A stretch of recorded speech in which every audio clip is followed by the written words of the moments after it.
Press conference with Dwight Yorke, head coach of the Trinidad and Tobago men's team. We go straight into questions by show of hands. Go ahead. Coach York, we experienced a 7.6 earthquake yesterday in the Caribbean. We saw Trinidad coming to Kingston now, playing Jamaica, shaking them a little bit, throwing them off their game. What is your assessment of tonight's match? Well, listen, I expected the game to be a very competitive game, and I hope the fans that who's come in to watch the game is walked away and see two of probably the best teams in the Caribbean areas go head to head. It was highly entertaining, very aggressive at times, which we expect. Some good stuff in between all of that. I think in the end, I suppose that we will probably be a little bit disappointed in terms of the result. But I've always stated before, I have a bigger vision in terms of where we want to be. And this was a good test for us against a very good Jamaican team, and just to try and close the gap and see how far we are. This then gives us another idea to not just see how close we can be to Jamaica, but certainly give the opportunity as well to some of these players to play in a very, very tough stadium. Coach are a little bit better in attacking third today. Having a little issue in the wide areas when they want to square the ball into the box, but a little bit better in the set piece as well, Chibinam coming up and scoring for you. Tell us about that. Yeah, listen, we are a progressive team. We know that there is still some hard work to be done. We taken from the game a few days back areas that we needed to improve. But in terms of the structure, the balance, the players understanding the system, we talk about philosophy and playing style. It takes some time for us to get there, but we are headed in the right direction. And tonight was another positive step. So, yeah, those are areas that we are looking to improve. We know that we only have a short period of time to work with these players. Again, we had a selection of maybe 11 or 12 new faces into the squad. So it's never really rolling like we like to have it. But it's very encouraging and very positive. Coach, were you surprised with the amount of space that you got in the first half? Sorry? Were you surprised with the amount of space that you got to play in the first half? No, really. I think that Jamaica have the way to play, and we know exactly. We have studied the way how Steve McCarron likes to set up his team, and we have a way how we want to play and stick to our game plan. And we find that if we can possess the ball a little bit and try to push Jamaica a little bit, frustrated them a little bit, then it will open. We know the first, maybe say 10, 15, 20 minutes is always going to be a little frantic. Once we came through that spell, then we come into our own and we can see the players growing confidence as we go ahead. Were you disappointed to concede so late? Yeah, I think anybody likes to, because and this is another learning curve. We felt that we've done enough to win the game. I'm sure the fans and the people who are probably looking on the sort of what is it? The station? Right. The people who are looking at the game will probably think that we were slightly the better team and probably a little bit unfortunate to concede such a late stage in the game. It's always a little bit. The players are very disappointed, in fact, there, and I think for me that's really good. That's a real good sign that is happening. That that we have come this far in such a short space of time. But there's a lot of work, and we know that going forward we need to see those games off. Coach,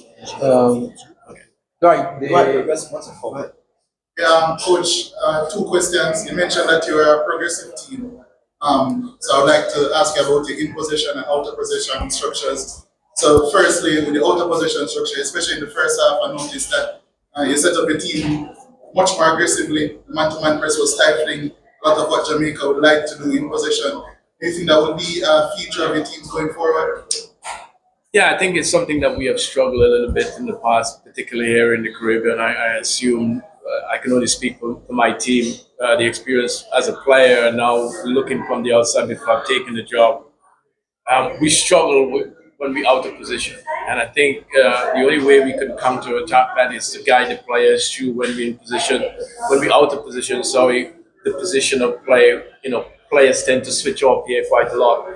So that's something we talk about: structure and balance and concentration. All of these things are part of my philosophy that I'm trying to improve in those areas. And you can see tonight, even though the players are a little bit overthinking, but at least they're following the guideline, what we're trying to do. So you can find our structure and system are much more in sync when we're out of position. When we're in position, of course, I want the players then to release and go and express themselves because that's never been an issue for us, particularly Trinidad and Tobago, when we get the ball in terms of going forward and creating chances. So that's probably, I won't say the least part of what I need to concentrate on, but the biggest factor is the players are buying into our ideas and our philosophy, and we will continue to grow and build.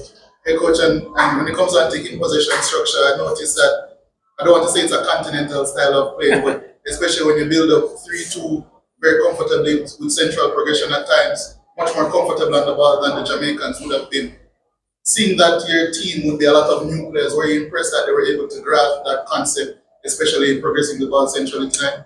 I think what is even more impressive is that we only had literally, 4 days to work with these players and to implement those ideas. And often enough, you tend to think that they will struggle. I think what that tells me that my players are really focusing and really want to make this happen.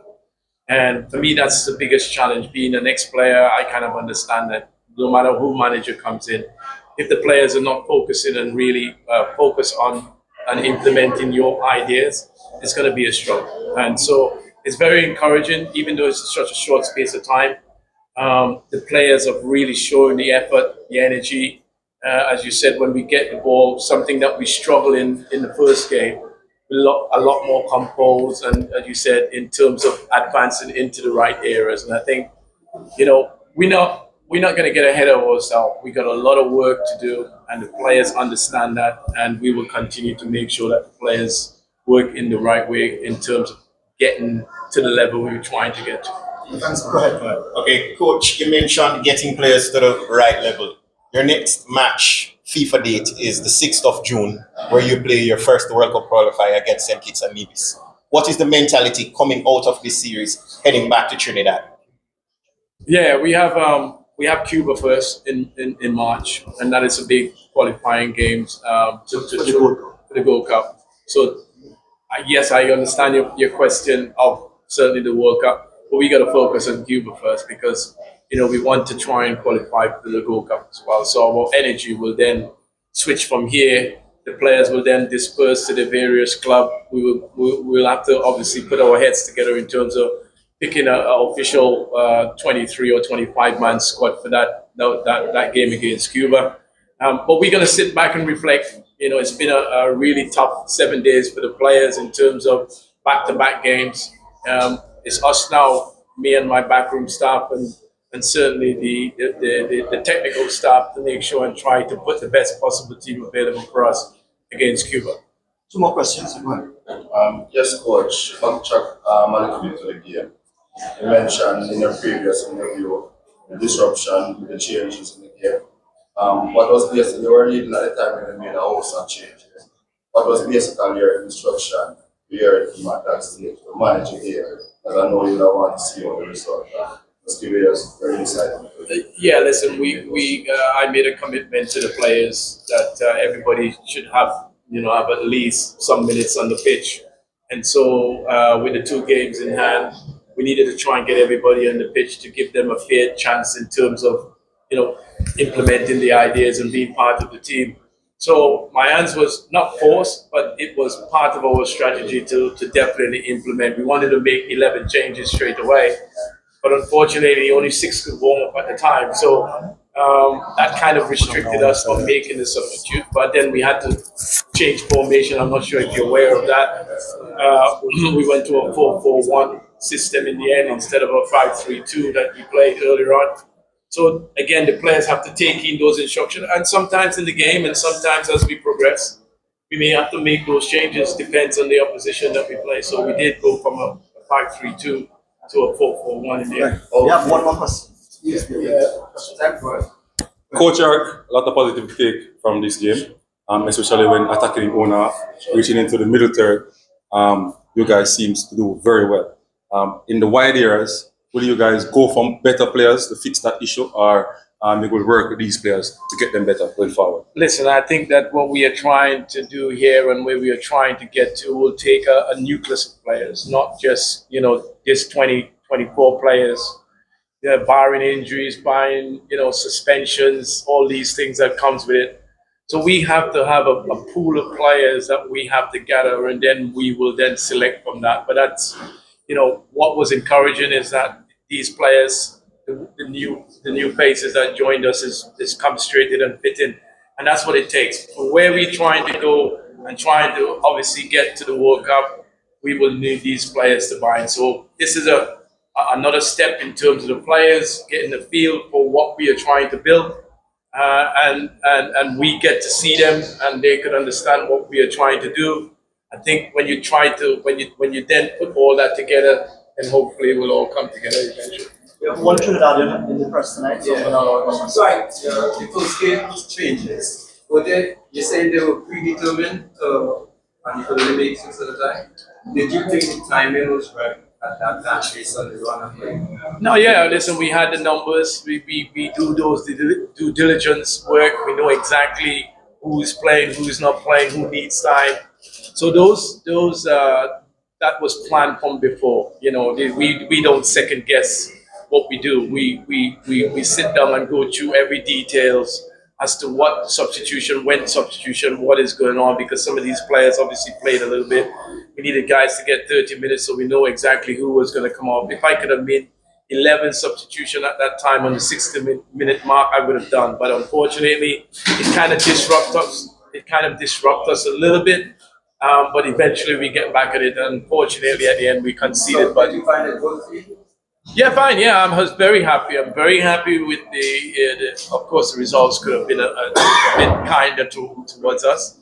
But overall, I am very pleased over the 2 days, the 2 games that we played.